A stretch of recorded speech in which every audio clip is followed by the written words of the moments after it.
सप्तश्लोकीच्या 7व्या श्लोकाचं आपण स्मरण करूया. यज्ञदान तपः कर्म स्वाध्याय निरतो भवेत् एष एव हि श्रुत्युक्तः सत्यधर्म सनातनः सत्यधर्म सनातनः एष आदेशः एष उपदेशः एतद अनुशासनम्.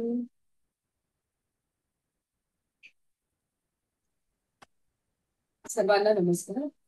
काल आपणाला शंकर दादांनी सर्वात महत्वाचा मुद्दा जो मांडला आहे की ज्या गर्भामध्ये आपण पीक उत्पादन करणार आहोत ते गर्भ म्हणजेच आपली माती, आपल्या शेत जमिनीची माती.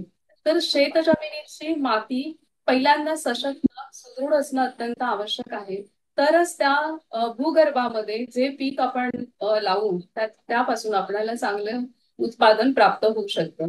आपण प्रत्येक व्यक्तीचा विचार हाच असतो की मी जे उत्पादन बियाणं पेरणार आहे तर ते त्यातून मला किती उत्पादन मिळेल त्या दृष्टीने मी खतं टाकेन. हा विचार 99.99% सर्व शेतकऱ्यांचा असतो. तर त्या विचारधारेला आपण मोडून आपणाला शंकरदादांनी एक मूलभूत विचारधारा आपल्याला महत्वाची दिलेली आहे की आपण ज्या भूगर्भामध्ये आपण जे बियाणं लावणार आहे तर बियाणं काय असावं, कोणतं असावं, उत्पादन किती येईल, त्या दृष्टीने खतं कोणती टाकावी, हा विचार करायच्या अगोदर सुद्धा आपण ज्या गर्भात ती रोपण करणार आहोत, पेरणी करणार आहोत, तर ती माती, तिचा पोत चांगला करणं, तिचं पोषण चांगलं करणं अत्यंत गरजेचं आहे. हे आपलं मूलभूत कर्तव्य आहे. हा खूप मुद्दा सखोल रीतीने आपल्याला काल शिकायला मिळाला. आणि त्याप्रमाणे जसं आपण श्वास घेतो, जसं आपल्याला पाण्याची आवश्यकता असते, जसं आपल्याला अन्नाची आवश्यकता असते, तसंच आपल्या जमिनीला सुद्धा शुद्ध वायूची आवश्यकता आहे. मातीच्या परमाणूंना शुद्ध वायूची आवश्यकता आहे, शुद्ध पाण्याची आवश्यकता आहे आणि शुद्ध अन्नाची आवश्यकता आहे. हा महत्वाचा मुद्दा आपल्याला त्यांनी सखोल रीतीने काल समजावून सांगितलेला आहे. आणि त्यानंतर मग पुढे बीज संस्कार आपण केले.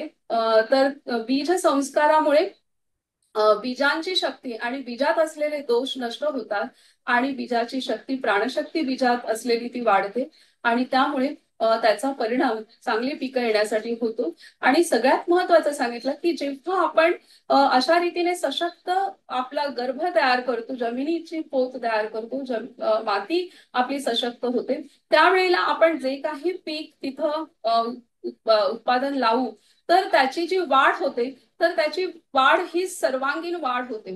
म्हणजे त्या पिकाचा जो बुंधा आहे, त्या पिकाच्या ज्या फांद्या आहेत, त्या पिकापासून निर्माण होणारी जी पानं आहेत, त्यातून निर्माण होणारी जी फुलं धारणा आहे, त्यानंतर त्या फुलांमधनं जे फळ धारण केलं जातं, तर हे सर्वतः संतुलित प्रमाणात सर्वत्र वाढतं. तर हा महत्वाचा मुद्दा त्यांनी खूप अत्यंत रीतीने सांगितला. आणि विशेष म्हणजे जी पानांची रचना आहे, पानं खूप विशाल रीतीने वाढतात. जसं मुळांपासून अन्न आपले सर्वच वनस्पती शोषून घेत असतात, तसंच प्राणातून प्राणवायू पानं सशक्त असणं वनस्पतींची अत्यंत आवश्यक आहे. कारण पानं हे वनस्पतींचे फुफ्फुस आहेत. तर त्या पानांमधून ऑक्सिजन ग्रहण केला जातो, प्राणशक्ती ग्रहण केली जाते. त्यामुळे जितकी मुळं मजबूत होणं महत्वाचं आहे, तितकीच वनस्पतींची पानं सुदृढ होणं अत्यंत महत्वाची आहे. तर हाही मुद्दा आपल्याला काल दादांनी खूप सुंदर रीतीने सांगितला. त्याचबरोबर जळगावचे विजय दादा आणि आपले जगन्नाथ तात्या सोलापूरचे हे सुद्धा जोडले, त्यांनी सुद्धा आपले अनुभव सांगितले आणि सर्वांना समृद्ध केले. मी आता विनंती करते शंकर दादांनी की त्यांनी आजचा विषय पुढे मांडावा. धन्यवाद दादा. नमस्कार ताई. नमस्कार सर्वांना. काल आपण जमिनीवरती कसं अग्निहोत्र काम करतं, वातावरणावरती कसं काम करतं ह्याची माहिती पाहिलेली होती. पण आता आपला आजचा विषय होता की जर आपल्या पिकांना संरक्षण द्यायचं असेल तर काय केलं पाहिजे, अग्निहोत्र भस्माचा वापर कसा केला पाहिजे आणि तो करत असताना आपल्याला कोणती काळजी घेतली पाहिजे किंवा काय त्याचे नियम आहेत का हे पण बघणं आवश्यक आहे. मग ज्यावेळेस आपण अग्निहोत्र करतो त्यावेळेस बऱ्यापैकी ह्या गोष्टी आपल्याला संपतात. पण तरीही काही कारणास्तव किंवा काही वेळेस पिकांवरती रोग येऊ शकतात किंवा येतात. का तर आपली जमीन तेवढी सशक्त नसते. आपण सुरुवात करतो, पण त्याच्या मागं कारण काय असतं, तर जमीन तेवढी सशक्त नसते, तिथलं वातावरण तेवढं पोषक नसतं. त्यामुळे सुरुवातीच्या स्टेजमध्ये आपल्याला रोग येऊ शकतात. मग ते जर रोग आले तर आपल्याला काय करायचं? मग अग्निहोत्र भस्म तर आपल्याजवळ असतं, पण त्याचा वापर कसा करायचा हे आपल्याला माहित नसतं. पण जवळजवळ 50% ते 70% काम हे अग्निहोत्राच्या भस्मानं आपल्याला झालेलं असतं. जसं जसं आपलं वातावरण, जसं जशी आपली जमीन सुदृढ होत जाईल, ताकद वाढत जाईल, तसं तसं हे प्रमाण आपल्याला काय होतं, की किडींचं कमी झालेलं दिसतं किंवा त्या रोगांचं प्रमाण आपल्याला कमी येताना दिसतं. मग निसर्ग काय करतो, तर त्याच्यामध्ये त्याला अनुकूल आहे तसा बदल करतो. आपल्याला अनुकूल आहे असं नाही. तर निसर्गाला ज्या पद्धतीने ते झाडं वृक्ष वाढवायचे आहेत, त्याच्याप्रमाणे तो काय करतो, त्याच्यामध्ये बदल घडवतो. मग तो बदल काय फक्त त्या वनस्पतीत घडतो का? तर नाही. त्यावेळेस तिथल्या वातावरणात बदल घडतोय, जमिनीमध्ये बदल घडतोय, तिथल्या पानांमध्ये, हवेमध्ये आणि पाण्यामध्ये हे बदल आपल्याला घडलेले दिसून येतात. मग आपण ज्यावेळेस उत्पादन घेत असतो त्यावेळेस काय करतो, की आपल्याला अपेक्षित आहे तेवढं आपण उत्पादन घेत असतो. पण हे तर निसर्गाला किती अपेक्षित आहे उत्पन्न हे आपण कधी बघत नाही. आपण काय करतो, तर आपल्याला अपेक्षित आहे असं उत्पन्न आपण काढण्याचा प्रयत्न करत असतो. पण निसर्गाला काही वेळेस काय करायचं असतं, की त्याच्यापेक्षाही काहीतरी जास्त द्यायचं असतं. मग ह्याचा विचार आपण करत नाही. मग निसर्गाला आपल्याला काहीतरी जास्त द्यायचं असेल तर आपण केलं पाहिजे काय, तर त्याच्याप्रमाणे आपल्याला वागलं पाहिजे. आता ह्याच्यासाठी एक तुम्हाला छोटीशी गोष्ट आहे ती सांगतो अगोदर, म्हणजे आपल्याला कळेल की आपण नक्की करतो काय. एक मुलगा राजाच्या दरबारात काय करतो, तर गाणं म्हणून दाखवतो राजांना. ते गाणं राजाला इतकं आवडतं की तो राजा खुश होऊन त्याला काय म्हणतो, की आजपर्यंत मी असं गायन कधीही ऐकलेलं नाही किंवा असं गाणं मी कधीही ऐकलेलं नाही. मी तुझ्यावर इतका खुश आहे किंवा इतका प्रचंड खुश आहे की तुला काय हवं ते माग. राजा काय म्हणतो त्या मुलाला, तुला काय हवं ते माग, मी तुला देईन. का तर मी तुझ्या फक्त गायनानं खुश झालेलो आहे. मग तो मुलगा काय म्हणतो, राजा साहेब मी काय मागणार, तुम्हाला जे हवं ते तुम्ही देऊ शकता. पण राजा तसं नाही म्हणत. राजा म्हणतो, तुला हवं ते तू माग, मी तुला देईन. काहीही माग, तुला जे मागू वाटेल ते माग, तुझी जी इच्छा आहे ते तू माग, मी तुला देईन. तरी तो मुलगा म्हणतो, राजा साहेब तुम्हाला जे इच्छा आहे ते तुम्ही द्या, मी मागू शकत नाही किंवा मी मागणार नाही. मग असं 3 वेळा राजा म्हणतो, 4 वेळा म्हणतो, पण तो मुलगा काय त्याला राजाला काही मागत नाही. राजाला तो काय म्हणतो, की तुम्हाला जे जे ते तुम्ही द्या, मी मागणार नाही. मग राजा काय करतो, की त्याला प्रचंड संपत्ती देतो, घोडे देतो, गाडी देतो, जवाहीर देतो, रत्न देतो, गाव देतो, जमीन देतो, खूप सारं काय त्याला तो देतो. मग त्याच्याबरोबर त्याचा जो मित्र असतो तो त्याला म्हणतो, अरे तुला राजा एवढा स्वतःहून मागायची परमिशन देत होता, मग तू का मागितलं नाहीस? तुला संधी होती खूप काही मागून घ्यायची, मग तू का मागितलं नाहीस? तर तो मित्र त्याला काय म्हणतो, अरे मी जर मागितलं असतं तर मी माझ्या कुवतीप्रमाणे आणि लायकीप्रमाणे मागितलं असतं. पण तो राजा आहे, तो राजा आहे, तो त्याच्या कुवतीप्रमाणे त्याच्या लायकीप्रमाणे तो देणार आहे. माझी एवढी कुवत नव्हती की त्यानं दिलेली एवढं मी मागू शकेन. आज जे राजाने दिले ना तेवढं मी मागितलं नसतं, मी माझ्या लायकीप्रमाणे माझ्या कौतीप्रमाणेच मागितलं असतं. पण तो राजा असल्यामुळं तो त्याच्या लायकीप्रमाणे आणि कौतीप्रमाणे मला देतोय. तसंच आज निसर्ग काय करतोय, आपण काय करतोय निसर्गात, निसर्ग आपल्याला द्यायला तयार आहे खूप काही, पण आपण त्याला मागतोय, त्याला देऊ देत नाही. आपण आज काय म्हणतो शेतामध्ये, मी एवढं उत्पादन काढतोय, मी तेवढं काढतोय.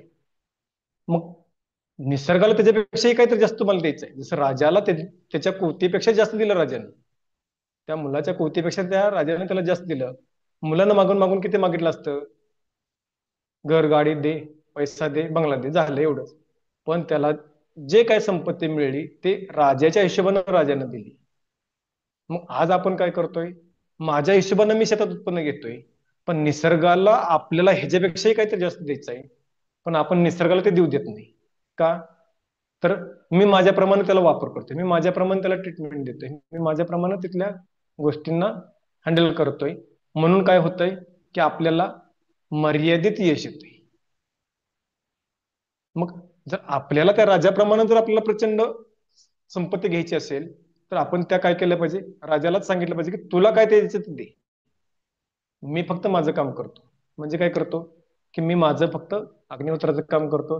मला त्या झाडांना आवश्यक असणारेच खत पुरवठा करीन, की जिथं केमिकल वगैरे अशा गोष्टी नाही वापरणार. मग त्यावेळेस आपल्याला काय होणार आहे, की आपल्या अपेक्षेपेक्षाही प्रचंड उत्पादन निघतंय. आता ह्याचा अनुभव पण आम्ही घेतलेला आमच्या टोमॅटोच्या प्लॉटवरती. मी टोमॅटोचे फोटो टाकले होते मॅडमला, ताईंना.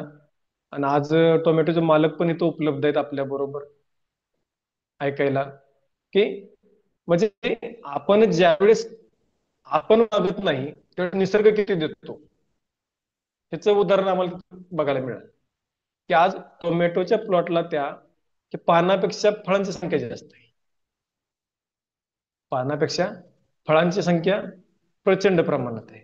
म्हणजे त्या राजानं एवढं दिलं की मला मागायची गरज पडली नाही, किंवा मला अपेक्षित पण नव्हतं की एवढं उत्पन्न त्याला यावं. आज त्या झाडाला जेवढं पण फ्लॉवरिंग येतं तेवढं पण त्याचं काय होतंय, टोमॅटोमध्ये रूपांतर होतंय. म्हणजे आपण काय केलं, त्या निसर्गावरती सोपवून दिलं की बाबा हेच तुझे वृक्ष आहेत, हे तू सांभाळ. कशा पद्धतीने तू त्याला पॉलिनेशन करायचं, कशा पद्धतीने त्याला सेटिंग करायचं, हे तुझ्यावरती अवलंबून आहे. मी काही करत नाही, फक्त मी त्याला पोषक वातावरण तयार करायचं काम फक्त माझ्या. मी फक्त तागणी उतर करीन, मी त्याला लागणाऱ्या निविष्ठा विषमुक्त देईन. मग ह्या गोष्टी ज्यावेळेस आम्हाला अनुभवाला आल्या एक एक, त्यावेळेस आम्हाला त्याच्यातून कळलं की आपण मागतोय हे आपल्या कोवतीप्रमाणे मागतोय, पण निसर्ग आपल्याला त्याच्यापेक्षा जास्त काहीतरी द्यायला बसलाय, पण आपण काय करतोय, त्याला देऊ देत नाही. हा एक आम्हाला तिथं टोमॅटोच्या बाबतीत अनुभव आला होता. ऊस असेल, केळी असेल, ह्याच्यामध्ये आम्हाला प्रचंड यश मिळालेलं आहे, किंवा त्याच्यामध्ये आम्हाला उत्पादन चांगलं मिळालेलं आहे. मग हे कधी मिळालं, ज्यावेळेस आपण त्या निसर्गाप्रमाणे वागायला लागलो, निसर्गाला हवं तसं आपण द्यायला लागलो, त्यावेळेस निसर्ग आपल्याला हवं ते द्यायला लागला, हवं त्याप्रमाणे तो झाडांचं डेव्हलप करायला लागला. मग हे कधी झालं, तर आपण अग्निहोत्राच्या भस्माचा वापर ज्यावेळेस जमिनीमध्ये चालू केला. अग्निहोत्र तर आपण करतोय, पण अजून आपल्याला ज्यावेळेस आपण अग्निहोत्र भस्माचा वापर करतोय त्यावेळेस ह्या गोष्टी आपल्याला घडून येताना दिसून येते. मग ह्याच्यामध्ये आम्ही काय केलं, तर अग्निहोत्राचं भस्म आणि तुरटी याचं पाणी करून आपण जमिनीत सोडलं. त्याच्यामुळे जमिनीची एनर्जी खूप वाढली. अजून जमिनीचा जो पोत आहे तो पोत सुधारला. जे रान असं कडक येत होतं पूर्ण, ते रान आता पूर्ण असं भगर भगर झालेलं असं मऊ झालेलं आहे.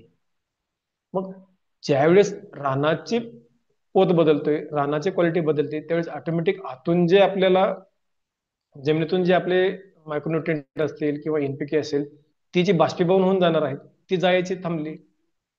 का, तर जमिनीला भेगा पडायच्या थांबल्या. मग आज या टेम्परेचरला जर जमिनीला भेगा पडत नसतील, तर ह्या टेम्परेचर मधून जे पाण्याची वाफ होणार आहे, त्याच्याबरोबर माझं जे जमिनीतलं बाष्पात थ्रू पाणी आणि जमिनीमधले घटक अन्नद्रव्य असतील ते जे हवेत निघून जाणार आहेत, ते आज थांबले. ते कोणाला मिळायला लागले, त्या झाडाला मिळायला लागले. म्हणजे जे वेस्टेज जाणार होतं, जे नुकसान माझं होणार होतं, ते एक्स्ट्रा पोषण झाडाला मिळायला लागलं. मी दिलं का पोषण, ते नाहीये, पण जे पोषण माझं त्या हवेमध्ये जाणार होतं निघून, ते त्या झाडाला मिळायला लागलं. म्हणजे मला इथे देण्याची पण क्रिया काय झाली, कमी झाली, पण जमिनीचा पोत अजून सुधारत गेला. मग जमिनीचा पोत सुधारल्यामुळे काय झालं, तर झाडाची क्वालिटी अजून डेव्हलप होत गेली. ज्यावेळेस आम्ही अग्निहोत्र भस्माचा पाण्याचा आणि त्रुटीचा स्प्रे घेतला, त्यावेळेस किडींचा प्रादुर्भाव कमी झाला. जसं काल विजय भाऊ म्हणले की आम्ही फक्त डस्टिंग केलं, त्यांच्या ह्याच्यावर नाग आलेली होती पहिल्या पानावर, तर ते म्हणले सर नाग काय करावं आता, आता तर पहिला प्रयोग आहे आपल्याला. म्हणलं पावडर आहे आपल्याकडे, वापरा पावडर. त्यांनी लगेच दुसऱ्या दिवशी डस्टिंग करून टाकलं. तिथून 4 दिवसानंतर बघितलं तर त्याच्यात पानं पूर्णपणे क्लिअर, त्या एकाच पानावरती फक्त नागाळी. त्याच्यानंतरच्या कुठल्याही पानावर अद्याप त्यांनी काल मला फोटो पाठवले, तर कुठल्याही पानावरती नागाळी नाही. एवढे क्लिअर पानं आहेत त्यांचे. म्हणजे आपल्याला जसं रोग येतो, जसं काल मी म्हणलं की पॉझिटिव्ह एनर्जी असेल तर तिथं रोग थांबतच नाही. जरी थांबला तर तो किती दिवस थांबेल, 4-2 दिवस थांबेल, ऑटोमॅटिक निघून जाईल. तरीही आपण त्याच्यात लगेच उपाय केला, तरी रोग आपल्याला काय होईल, त्यातून नष्ट झालेला दिसून येतोय. मग हे जे अग्निहोत्र ज्यावेळेस आपण करतोय त्यावेळेस ह्या गोष्टी आपल्याला तिथं वापरता आल्या पाहिजेत. आता अग्निहोत्रचा 2च प्रकारे आपण वापर केला फक्त आतापर्यंत, फक्त जमिनीतून सोडलं आणि एकदा स्प्रे घेतले किंवा डस्टिंग केली. तर आपल्याला कोणत्याच प्रकारच्या किडींचा प्रादुर्भाव तिथे झालेला नाही. मग ते रसशोषक किडी असतील, आळी असेल, किंवा बाकीचे पण व्हायरस असतील, अशा कोणत्याच गोष्टी आलेल्या नाहीत. व्हायरससाठी तर आम्ही फक्त ताक आणि आवळा पावडर फवारतो, किंवा ताक आणि लवंग तेल आणि तुरटी फवारतो. म्हणजे व्हायरस हा जे जीवाणू आहे किंवा विषाणू आहे, हा आपल्याला तिथे येताना दिसत नाही. आता टोमॅटोच्या प्लॉटवरती, मिरच्यांच्या प्लॉटवरती आज प्रचंड प्रमाणात व्हायरस येतो. फ्लॉवरिंग मधून सेटिंग मध्ये जाताना तर खूप येतो. म्हणजे प्लॉटच्या प्लॉट जातात तिथं त्यांच्या हाताला मिरची लागत नाही, टोमॅटो लागत नाही. जोपर्यंत त्याला फ्लॉवरिंग लागत नाही, सेटिंग लागत नाही, तोपर्यंत त्याच्यावरती कुठलाही रोग येत नाही. पण जशी झाडाची भूक वाढेल आणि खालून अन्नद्रव्य कमी पडेल, तसा त्याच्यावरती रोगाचा अटॅक व्हायला चालू होतो, किंवा रोगाचं आक्रमण व्हायला चालू होतं. पण ज्यावेळेस आपण येऊ नये म्हणून हे स्प्रे घेतो, ताक फवारणं, ह्याला काही खर्च नाही, आवळा पावडरचा स्प्रे घेणं, ह्याला काही खर्च नाही, हे आपल्याला सहज उपलब्ध होणाऱ्या गोष्टी आहेत त्या. किंवा अग्निहोत्र भस्माचं पाणी फवारणं, तर आपल्याकडे ते अवेलेबलच असते, कारण अग्निहोत्र आपण केल्यानंतर त्याची मिळणारी जी भस्म आहे ते आपल्याकडे अवेलेबल आहे.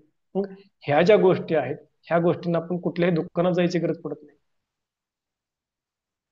मग ह्या गोष्टींचा ज्यावेळेस आपण ह्या कारणांसाठी वापर करतोय, ह्या आजारांसाठी वापर करतोय, त्यावेळेस रोग हा येतच नाही, उलट पोषण होते. आपण रोगासाठी म्हणून जे फवारणी घेतोय, रोगासाठी म्हणून जे आपण उपाययोजना करतोय, त्याच्यातून आपल्याला काय होतं, झाडाचं आणि जमिनीचं पोषण झालेलं दिसतं. पण रासायनिक मध्ये असं होतं का आपल्याला? नाही दिसत.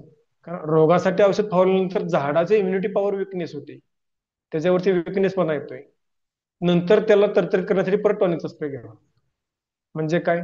तर जसं आपण आजारी पडल्यानंतर अँटीबायोटिकच्या गोळ्या घेतल्या की आपल्याला थकवा जाणवतो, म्हणून डॉक्टर परत टॉनिकची बाटली देतात. का? तर आपल्याला फ्रेश वाटावं म्हणून. पण तसं इथं घडत नाही आपल्याला. इथं काय होतंय, ज्या रोगावरती आपण स्प्रे घेतोय तो रोग तर येतच नाही, पण झाडाचे उलट इम्युनिटी पॉवर जास्त वाढते, झाडामध्ये क्वालिटी येते, उत्पादन त्याचं चांगलं येते, पानांची क्वालिटी वाढते, झाडाची ग्रोथ चांगली होते. म्हणजे फक्त हे रोगावरतीच काम करत आहे का? तर रोगावरती काम करत नाही, तर झाडाच्या प्रतिकार शक्तीवरती पण काम करते, झाडाच्या वाढीवरती पण काम करते, झाडाच्या काळोखीवरती पण काम करते, प्रकाश संश्लेषणाचे पण कार्य करते. म्हणजे ऑल इन वन जसं आपण म्हणतो, की तसं काम आपलं हे अग्निहोत्राचं भस्म झाडांवरती करते. कीटकनाशक म्हणून काम करतंय, बुरशीनाशक म्हणून काम करतंय, आणि टॉनिक म्हणून काम करते. इतर वेळेस काय होतं आपल्याला, की प्रत्येकाला वेगळी गोष्ट आणून फवारा लागते. झाडाची वाढ करायची, टॉनिक आणून फवारा. रोग आले, टॉनिक आणून, कीटकनाशक आणून फवारा. अळीसाठी वेगळे फवारा लागते, थ्रिप्ससाठी वेगळे फवारा लागते. कारण एकाच औषधानं सगळी कीट मरत नाही, किंवा सगळेच रोग जात नाही. बुरशीनाशक आलं, बुरशी आली, बुरशीनाशक आणावं लागते. म्हणजे जसं रोग येईल तसं औषध तयार होतं. म्हणजे जेवढ्या किडींचं प्रकार आहेत, तेवढ्या औषधांचं प्रकार झाले. मग त्या शेतकऱ्याला असा प्रश्न पडतो की मी नक्की फवारायचं कोणतं? मग त्या औषधाच्या प्रकारांमध्ये पण कंपनीनुसार परत अजून प्रकार पडले, कोणत्या कंपनीचं फवारायचं, कोणती कंपनी चांगली. म्हणजे आज शेतकऱ्याला त्याचा विचारच करता येत नाही की मी कोणत्या रोगासाठी काय फवारलं पाहिजे, कसा रिझल्ट येईल. आज त्याला दुकानदारावरती अवलंबून राहावं लागते, की बाबा हे हे झालेलं आहे, मी काय फवारू. मग दुकानदारांना त्याचं ज्याच्यात मार्जिन जास्त राहील त्या गोष्टी सांगायच्या, की तुम्ही हे फवारा आणि त्याच्याबरोबर हे मिक्स करा. सेपरेट काहीच देणार नाही, त्याच्याबरोबर 2 बाटल्या तो अजून एक्स्ट्रा देणार. ह्यानं काळोखी वाढेल, ह्यानं त्याचं फुटवा वाढेल, ह्यानं त्याचं फ्लॉवरिंग वाढेल. रोग माझा काय आहे ते बघलं राहतो, तो अजून त्याच्यामध्ये एक्स्ट्रा 2 गोष्टी ऍड करून आपल्याला देतो. म्हणजे काय? तर आजार राहिला वेगळाच, आपण स्प्रे तिसरंच घेत बसतो परत. मग त्यांना नाही फरक पडला परत आपण दुसऱ्या दुकानदाराकडे जातो, किंवा परत त्याच्याकडे जातो, अरे त्यांना नाही नीट झालं, मग तो अजून दुसरं औषध देतो. म्हणजे तो काय करतो, तर तो आपल्या अडचणीचा गैरफायदा घेऊन तो त्याचा बिझनेस करतो. इथं माझ्या एका रोगावरती एकच औषध तो सजेस्ट का करत नाहीये? कधी तुम्ही दुकानदाराकडे जावा, तुम्हाला एक औषध दिलं तर त्यांनी विचार, तुम्ही फक्त रोग सांगायचा आणि मला औषध दे म्हणायचं, तर तुम्हाला कधीही एक औषध देणार, त्याच्याबरोबर दुसरं औषध तर सांगणारच, हे घ्या. आणि तुम्ही मागा, एकंदरीत जर एखाद्या शेतकऱ्याला नॉलेज खूप असतं कोणतं केमिकलचं औषध मारल्यानंतर काय होतं, ते स्पेसिफिक त्यानं मागितले की तो त्याला नाही म्हणणार, तुम्ही ते मारू नका, तुम्ही हे मारा, त्याच्यापेक्षा हे चांगलं नाही. का? तर त्याच्यात त्याला मार्जिन जास्त असतं. त्यानं जे शेतकऱ्यांना मागले त्याच्यामध्ये मार्जिन नसतं, ते त्याच्याकडे नसतं, मग ते त्याच्याकडे खपवणार. मग ह्या ज्या गोष्टी घडतात आपल्याला, ह्या गोष्टी कशामुळे घडतात, तर ह्या आपल्या अज्ञानामुळे, किंवा अज्ञान म्हणण्यापेक्षा आपण आपल्या काही मर्यादेमुळे घडतं. का? तर आज आपल्याला प्रत्येक रोगाची लक्षणं आणि त्याची माहिती नाही, तो येतो का हे माहिती नाहीये. आणि आपण मूळ कारणावरती कधीच विचार करत नाही, आपण फक्त रोगावरतीच विचार करतो. त्याच्यामुळे ह्या गोष्टी घडतात. पण अग्निहोत्र भस्माचं काम हे मूळ रोगाच्या मुळावरती काम करायचं काम करतं, की त्या रोगावरती काम करत नाही. मुळावरती काम केलं तर येणारा रोग हा समूळ नष्ट होतो, आणि जर समूळ नष्ट झाला तर तो परत तिथं उद्भवत नाही. म्हणून अग्निहोत्र भस्माचं पाणी ज्यावेळेस जमिनीतून सोडतोय त्यावेळेस आपल्याला बऱ्यापैकी रोग जमिनीतून हवेतून येणार आहे, दुसरीकडून कुठूनही जागा नाही त्याला येणं. म्हणून आपण काय करतो, दोन्ही बाजूने त्याचा वापर करतो. जमिनीतूनही भस्माचं पाणी सोडतो, त्याच्यामुळे खालून जे लागणारे आहेत, बुरशी असेल, काही मुळ्या कुरतडणाऱ्या कीटक असतील, पूज असेल, उमणी असेल, वाळवी असेल, अशा ज्या काही अपायकारक गोष्टी आहेत, त्या घडत नाहीत आपल्याला. आणि ज्यावेळेस आपण वरून स्प्रे घेतोय त्यातून हवेमार्फत येणारे जे काही आजार आहेत किंवा कीटक आहेत किंवा रोग आहेत, ते पण आपल्याला तिथून काय होतात, येत नाहीत. आणि पाण्यातून सोडत असल्यामुळं पाण्यातून जे आपल्याला केमिकल येणार होतं ते आपल्याला तिथं काय होतंय, न्यूट्रल झालेलं दिसते. म्हणजे ज्या पाण्यामध्ये आपण अग्निहोत्र भस्म टाकतोय ते पाणीच अल्कलाईन होतं.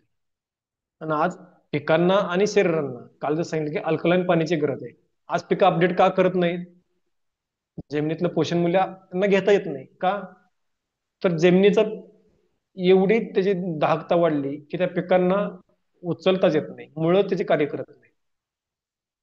एवढं जमिनीचं कार्य बिघडलेलं आहे. त्याच्यामुळे ज्यावेळेस तुम्ही अल्कलाईन पाणी सोडताय, ज्यावेळेस तुम्ही अग्निहोत्राचं पाणी सोडताय, त्यावेळेस काय होतंय, तर पाणी ज्यावेळेस आपलं 9 TDS जातंय, 9 pH जाते पाणी, त्यावेळेस जमिनीचा पीएच आपला पूर्ण डाऊन झालेला असतो, 3-4 वर असतो. मग हे ज्यावेळेस कॉम्बिनेशन एकत्र त्यावेळेस आपला पीएच 6.5-7च्या दरम्यान जमिनीचा लागतो. मग त्यावेळेस आपली मुळं काय करतात, ग्रोथ घेतात. मग मुळं ज्यावेळेस वाढतील त्यावेळेस पिकं ते अपटेक करायला काम चालू करतात. मग जमिनीत जे आजपर्यंत पडून राहिलेलं आहे, वर्षानुवर्ष आम्ही जे केमिकल घालत आलोय त्याच्यामुळे जमीन घट्ट होत आली, पोटॅशचं प्रमाण हाय प्रमाणात दाखवतं किंवा एखाद्या विशिष्ट घटकाचं जमिनीत प्रमाण प्रचंड प्रमाणात दाखवतं ज्यावेळेस आपण सॉइल अनालिसिस करतो त्यावेळेस.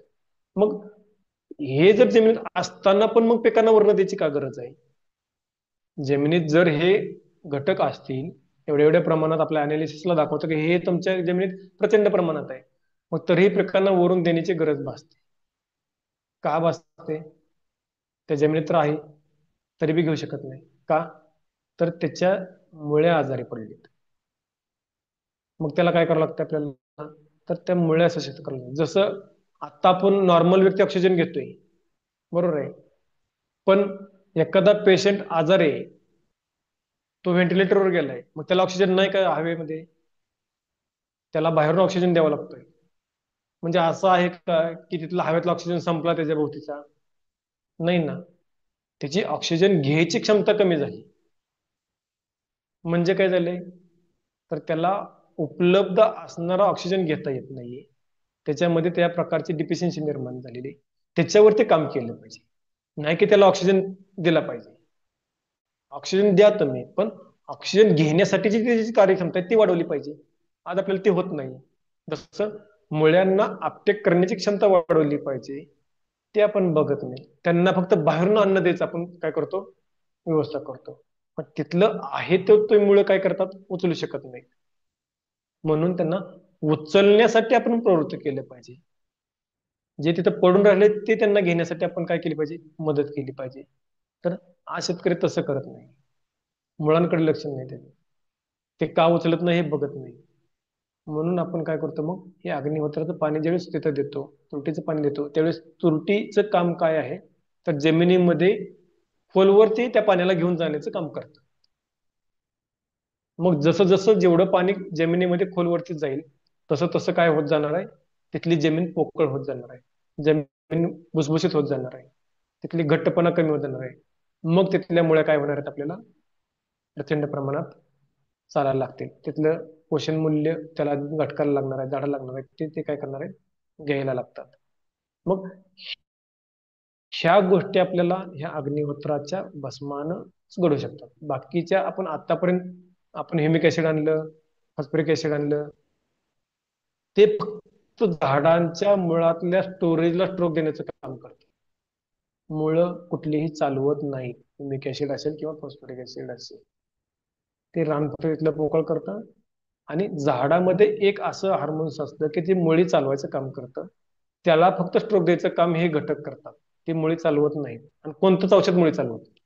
जोपर्यंत झाडात हार्मोन्स त्या मुळींना तयार होत नाही, मुळी तयार करायचं, तोपर्यंत झाड मुळी तयार करत नाही.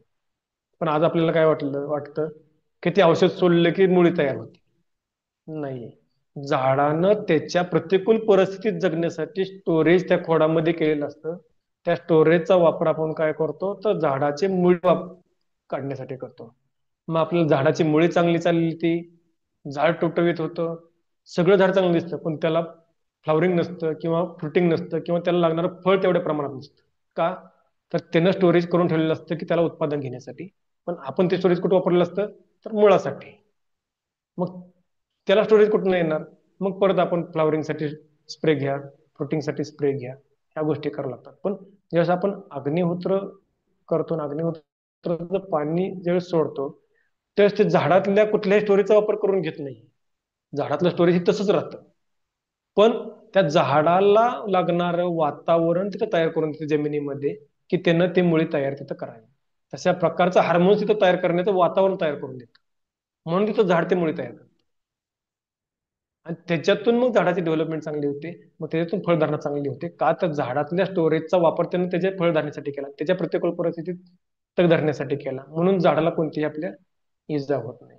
मग तिथं अति पाणी अति थंडी असेल किंवा अति ऊन असेल किंवा अति पाऊस असेल, अशा काळामध्ये सुद्धा पिकं आपली व्यवस्थित ह्या कारणासाठी राहतात की त्यांचं स्टोरेज आपण कुठेही वापरत नाही. पण रासायनिक मध्ये असं गोष्ट घडत नाही. मुळीसाठी आपल्याला वेगळीच प्रक्रिया करावी लागते. मग मुळींसाठी वेगळी प्रक्रिया केली तर मग फ्लॉवरिंगसाठी वेगळी प्रक्रिया करावी लागते. फ्लॉवरिंगसाठी वेगळी प्रक्रिया केली तर ते टिकवण्यासाठी परत आपल्याला स्प्रे घ्यावे लागतात. आणि ते टिकले तर परत त्याला फ्रुटिंग येण्यासाठी सेपरेट स्प्रे घ्यावे लागतात. म्हणजे आपल्याला ही जी सायकल आहे, ही जी चेन आहे, ही बंद पडत नाही. पण अग्निहोत्राच्या भस्माचा वापर ज्यावेळेस करतो त्यावेळेस आपल्याला ह्या गोष्टी कराव्या लागत नाही. का? तर आपण झाडाची ताकदच वापरत नाहीये इथं. झाडाची ताकद त्याच्या त्याच्यात डेव्हलपमेंटसाठी आपण वापरायला ठेवतो. पण त्या झाडाला लागणारं जमिनीतलं वातावरण आपण फक्त काय करतोय, शुद्ध करतोय. तिथं हार्मोन सिक्रेशनसाठी त्याला आपण काय करतोय, जागा करून देतोय. मुळे चालण्यासाठी आपण तिथं काय करतो, त्याला जागा करून देतोय. म्हणून आपल्याला अग्निहोत्राचं भस्म हे किमान 15 दिवसातनं 8 दिवसातनं जसं शक्य होईल तसं सुरुवातीच्या स्टेजला तर जास्त वापरणं गरजेचं आहे. का? तर आज आपली मातीची तेवढी हेल्थ चांगली नाही. जेवढं आपण त्याला जास्त सकस देऊ, जास्त वेळात देऊ, तेवढी ती लवकर पॉझिटिव्ह होणार आहे, लवकर ती काय होणार आहे, रिचार्ज होणार आहे. आज आपण थकलो तर आपल्याला काय गरज असते, विश्रांतीची गरज असते. पण आज जमिनीला विश्रांती द्यायला कोण तयार नाही. का? तर त्याला पैसा पाहिजे, जास्तीत जास्त उत्पन्न पाहिजे. एक पीक झालं की लगेच मी दुसरं पीक काढायला लागतोय. मग जमिनीला मी विश्रांतीही देत नाही आणि जमिनीला मी पोषणही देत नाही. मग मला पिकं कशी येतील? उलट माझंच शोषण व्हायला लागलं. मी जमिनीचं शोषण केलं, जमीन माझं शोषण करायला लागली. का? तर त्याला लागणाऱ्या खर्चातून. मग जमीन माझं शोषण करते म्हणून मी परत जमिनीचं शोषण करतो. आणि परत जमीन काय करते, माझं शोषण करते. म्हणजे दोघं एकमेकाचं शोषण करायचं कुठंच थांबा नाही. मग हे कुठंतरी ब्रेक होण्याचं करण्याचं काम आपल्याला अग्निहोत्रातून किंवा ह्या शाश्वत सेंद्रिय शेतीतून करता येतं. मग ज्यावेळेस हे ब्रेक होतं त्यावेळेस काय होतं, जमिनीचं शोषण थांबतं, जमिनीचं पोषण व्हायला लागतं. जसं जमिनीचं पोषण होईल तसं त्या फळांचं पोषण होते, त्या झाडांचं पोषण होते. आणि जसं झाडांचं पोषण होईल तसं निसर्ग माझं पोषण करतोय, मला उत्पादन व्यवस्थित देतोय. म्हणजे काय, तर माझा उत्पादन खर्च कमी होऊन माझं उत्पादन वाढायला लागतं. आणि ज्यावेळेस माझं उत्पादन वाढायला लागतंय त्यावेळेस मला काय होणार आहे, आर्थिक शोषण माझं तिथं थांबणार आहे. म्हणून मी परत आर्थिक शोषण थांबल्यामुळे परत मी अजून काय करणार आहे, मातीसाठी तेवढ्या प्रचंड प्रमाणात ताकदीने उतरणार आहे. का? तर मला पीक चांगलं आलंय, मला अजून मातीवरती चांगला भर देता येते, मातीच्या पोषणासाठी मला अजून चांगलं काम करता येते. मग मातीचं जसं जसं पोषण मी वाढवतोय तसं तसं माझे पिकं चांगली लागतात. म्हणजे मी जमिनीचं पोषण करते म्हणून परत माझी जमीन माझं पोषण करते, माझं पोषण झालं म्हणून मी परत जमिनीचं पोषण करायला लावतो. म्हणजे हे पोषणाची सायकल परत तयार होत्या.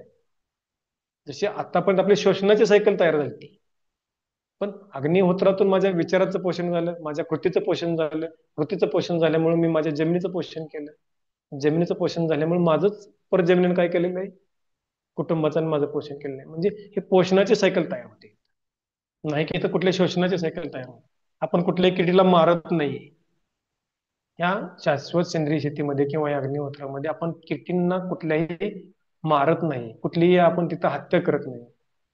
आपण फक्त आपल्या पिकाचं संरक्षण करतोय, त्यांना खाऊ देत नाही किंवा तसं तिथं वातावरण तयार होत नाही, म्हणून तिथं किडी किंवा रोग येत नाही.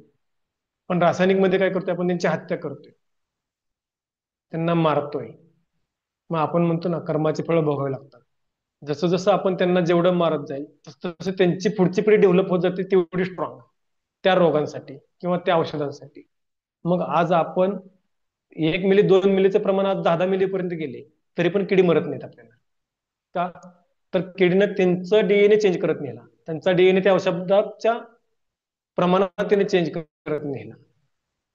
आणि ह्याचा परिणाम काय झाला, तर जेवढं मी प्रमाण वाढवत गेलो तेवढा त्या किडींच्या ऐवजी माझ्या शरीरावरती परिणाम होत गेला. आज आपल्या शरीरात जर टेस्टिंग केलं तर आज 10 प्रकारचे कीटकनाशक आढळते आपल्या ब्लडमध्ये, रक्तामध्ये. रिसर्च केलेले आहेत, आपल्याच भारतात रिसर्च केलेले आहेत. 500 शेतकऱ्यांचे त्यांनी सॅम्पल घेऊन बघितले, तर 500 शेतकऱ्यांच्या ब्लडमध्ये 10 कीटकनाशक आढळले की जे मी त्या किडींसाठी मारायला वापरत होतो, पण किडी मारायच्या ऐवजी मीच मारायला लागलो. का? तर माझ्या कर्माचे फळ. आपण दुसऱ्याला मारत होतो, ते नाहीत मी, त्यांनी त्यांचा डीएनए चेंज केला, पण आपण आपला डीएनए काय करायला लागलो, मारायला लागलो. पण तसं आपल्याला ह्या अग्निहोत्रामध्ये साईड इफेक्ट नाहीत कोणते, स्प्रे मारताना किंवा औषधं सोडताना कोणतं नाही, उलट आपलं पोषण होते. शरीरावरती जरी पडलं अग्निहोत्राचं पाणी किंवा अग्निहोत्राचं भस्म, तरी आपल्या शरीराचं पोषण चांगलं होतं. आता मी दररोज गेली 15 ते 20 दिवस होऊन गेलं अग्निहोत्र भस्मानच आंघोळ करतो. जिथं साबण लावतो आपण, तिथं मी अग्निहोत्र भस्म वापरतो, 2 ते 3 चमचे पूर्ण अंगाला भस्म वापरतो. त्याच्यामुळं आता त्वचेमध्ये इतका बदल होत चाललाय की स्किन कधीच माझी अशी ड्राय होत नाही किंवा कधीच माझी ऑइली होत नाही किंवा थकवा मला कधी जाणवत नाही. किंवा आता एवढं टेम्परेचर आहे, बाकीच्याला खूप उकडतं, खूप घाम येतो, पण मला ह्या कोणत्या गोष्टी जाणवत नाहीत. मी संध्याकाळी फॅन करून बंद करून झोपतो, का तर मला वारा सहन होत नाही. म्हणजे जर एवढ्या टेम्परेचरमध्ये पण आपल्याला ह्या गोष्टी जर बदल होत असतील तर साईड इफेक्ट झाला का मला, तर अग्निहोत्र भस्माचं पाणी किंवा पावडर अंगावर पडली तर उलट मला फायदाच होत गेला. माझी स्किन चेंज होत चालली गेली, म्हणजे शरीरामध्ये बदल होत गेले. एक ऑब्झर्वेशन मी केलं की माझे चालताना गुडघे वाजत होते, कर कर कर असा आवाज यायचा किंवा कट कट वाजायचा चालताना. पण ह्या 15 दिवसात माझ्या गुडघ्यातनं कोणत्याच आवाज येत नाही. मग आवाज कुठे गेला? डॉक्टरांनी सांगितलं कॅल्शियम कमी झाले. ठीक आहे, कॅल्शियम कमी झाले, गोळ्या खाल्ल्या तरी पण कॅल्शियम वाढत नाही, पावडर खाल्ल्या तरी पण कॅल्शियम वाढत नाही. पण मी नुसतं अग्निहोत्र भस्मानं आंघोळ करायला सुरुवात केली तर वाजायचं बंद झालं. कारण का मी 2-3 दिवस झालं मी ऑब्झर्वेशन करतोय, मी तिथं वाजतंय त्या ठिकाणी ज्या पद्धतीने वाजत होतं त्या पद्धतीने वाजवायचा प्रयत्न केला, पण कुठंही माझ्या गुडघ्यातून आवाज यायचा नाव नाही घेत. म्हणजे हे शरीरावरती सुद्धा आपल्या काय झालं, तर ह्याचे अनुकूल परिणाम झाले. जसे की आपल्याला रासायनिकचे आपल्या शरीरावरती प्रतिकूल परिणाम होत होते, शरीरावरती आपल्या रोगांचं त्याच्यामध्ये रूपांतर होत होतं. पण ज्यावेळेस अग्निहोत्र भस्म ज्यावेळेस आपण शेतीमध्ये वापरतोय त्याचा परिणाम शेतीबरोबरच आपल्या शरीरावर पण तसे होत आहे, कोणत्याही प्रकारचा साईड इफेक्ट होत नाही. तर एका पंपाला किती टाकायला पाहिजे कशाचं? अग्निहोत्र? हॅलो, एका पंपाला किती टाकायला पाहिजे फवारण्यात? पंपाला नाही, 200 लिटरच्या बॅरलसाठी 100 ग्रॅम अग्निहोत्र पावडर आणि फवारणीसाठी पाहिजे असेल तर हो 20 ग्रॅम तुरटी, हो 200 लिटरच्या बॅरलसाठी. 200 लिटरचा बॅरल तुम्ही हो एकदा तयार केला की त्याच्यामध्ये तुम्ही मग तो हाय असा फवारू शकता. हो. आणि जमिनीतून द्यायला साहेब किती टाकायचं?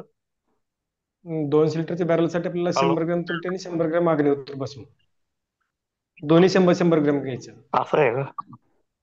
हा, हो हो हो फवारणीसाठी फक्त आपण तुरटीचं चालेल. प्रमाण कमी घेतो. हो हो हो. हम्म.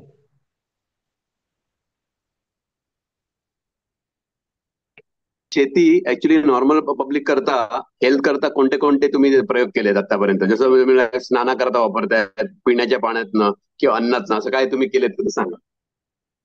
हो, अन्नासाठी तर पाणी आम्ही त्याचंच वापरतो. म्हणजे आंघोळीपासून पाणी, अन्न तयार करण्यापासून, पिण्यापासून अग्निहोत्रातच पाणी वापरतो. म्हणजे आपली वरची टाकी जी असते, सिंटेक्स टाकी, त्याच्यामध्येच आम्ही अग्निहोत्र भस्म एका याच्यामध्ये कपड्यामध्ये बांधून सोडलेलं असतं आतमध्ये त्याला. त्यामुळे येणारं पाणीच सगळं, मग ते आंघोळीला असेल किंवा अन्नासाठी असेल किंवा पिण्यासाठी असेल, तर सगळं ते भस्माचंच पाणी येतं आपल्याला ते. आणि पिण्यासाठी स्पेशल म्हणलं तर आपण अजून परत त्याच्यामध्ये जारमध्ये आपण पाणी काढून घेतो, त्यावेळेस त्याच्यामध्ये अग्निहोत्र भस्म टाकून तुरटी फिरवून त्याच्यामध्ये ठेवतो आपण ते संध्याकाळी, आणि सकाळी ते पाणी आपण युज करायला घेतो परत. आणि रोगांवरती म्हणलं तर आपण बऱ्यापैकी प्रत्येकाला दिलेलंच आहे. जसा रोग त्याचा असेल तसं त्याला आपण वापरायला सांगितलं, पण प्रत्येकाचे रिझल्ट चांगले आलेले आहेत आपल्याला. मेजर असे कोणते रोग असतील तर सांगा, मग काय काय तुम्ही केलं. म्हणजे जनरली हाच फॉर्म्युला आहे का, म्हणजे पाणी आणि किती चिमूटभर घ्यायचं, किती घ्यायचं, असं म्हणजे प्रमाण आणि नाही, पाण्यामध्ये काही गोष्टींना घ्यावं लागतं, काही गोष्टींना आपल्याला मधामध्ये घ्यावं लागतंय. काही ठिकाणी आपल्याला जिथं सूज वगैरे असेल तिथं आपण वरून भस्म हे करतो, मालिश केल्यासारखं करायला लावतो. हो. म्हणजे ते त्याचा आजार कसा आहे त्याच्यावरती, आणि कोणता आहे त्याच्यावरती त्याला प्रमाण सांगावं लागतं. आहुतीची वेळ आता होत आहे. झालं तर आता लोकांना. आहुतीची वेळ होत आली हा, होते. 1 मिनिट आपण थांबू, ओके ओके, किंवा चेतनाताई तुम्ही डायरेक्ट बोला, ठीक म्हणजे आहे. आम्ही सगळे शांत होऊ तोपर्यंत बोला. हो, बस 30 सेकंद बाकी आहे. हा, चालेल.